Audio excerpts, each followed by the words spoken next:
So the Lionesses have just lost 2-1 live on talkSPORT in their opening game at Euro 2025. They're trying to retain the trophy. First side ever, first champions ever to lose their first game in the next tournament. Not good. And now the pressure's on for midweek against the Netherlands. But here's the player ratings and the manager ratings as well. I've done all the subs and Serena Vman. So here we go. Hannah Hampton in goal, the undisputed number one. Not at fault for either of the goals.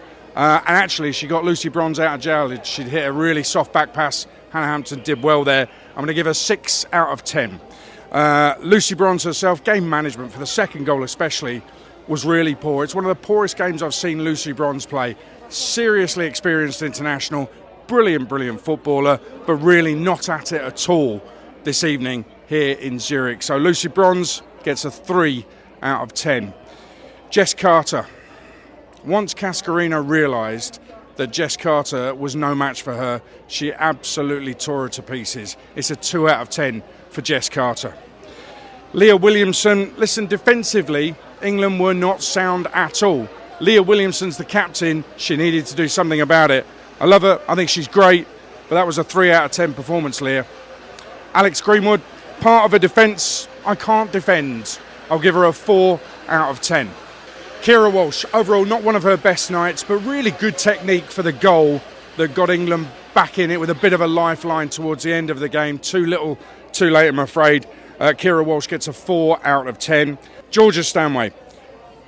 Awful night for Georgia Stanway. She's normally so much better than that. Listen, there's a little caveat. She's just come back from injury, and maybe we're expecting too much from Georgia. She'll be disappointed with the performance. I'm giving her a 2 out of 10. Lauren James scared the life out of France early on in the game, faded a little bit. Obviously, she's only just come back from injury, but at times she was an absolute joy to watch. I'm giving Lauren James a 7 out of 10. Lauren Hemp, England legend, of course, but way below her usual standards. Lauren Hemp gets a 3 out of 10. Beth Mead, England legend, of course she is, top scorer at the last Euros, sets up the Champions League winner for Arsenal with a brilliant assist. So how does she put in a performance like that? Doesn't make any sense whatsoever. Gave the ball away for fun. Beth Mead, 2 out of 10, and she was taken off. Allessia Russo worked so hard with very little service. Exceptional first half. She got tired in the second half.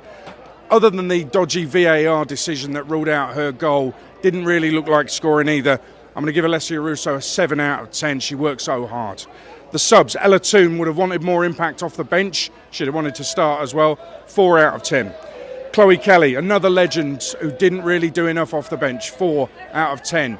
Niamh Charles gets a 4 out of 10 as well. A slight improvement at left back on what went before, but maybe that was because Cascarino was taken off at pretty much the same time.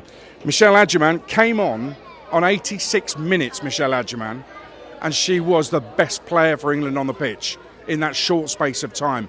I'm giving her a 9 out of 10. She couldn't have done much more other than score. And Serena Vman, obviously an England legend. She's won us the Euros. What more do we want? But we're judging her on now. And actually, her subs won us the Euros last time out. Her substitution policy this time around, absolutely wrong. Totally and utterly wrong. She needed to bring on. She's got 2 hungry young strikers who aren't fearful of playing in an England shirt, especially at a tournament. They should have come on much earlier. And hopefully she will sharpen up by the time the Netherlands come around on Wednesday night here in Zurich. Serena Vman, you're getting a 1 out of 10. Must do better.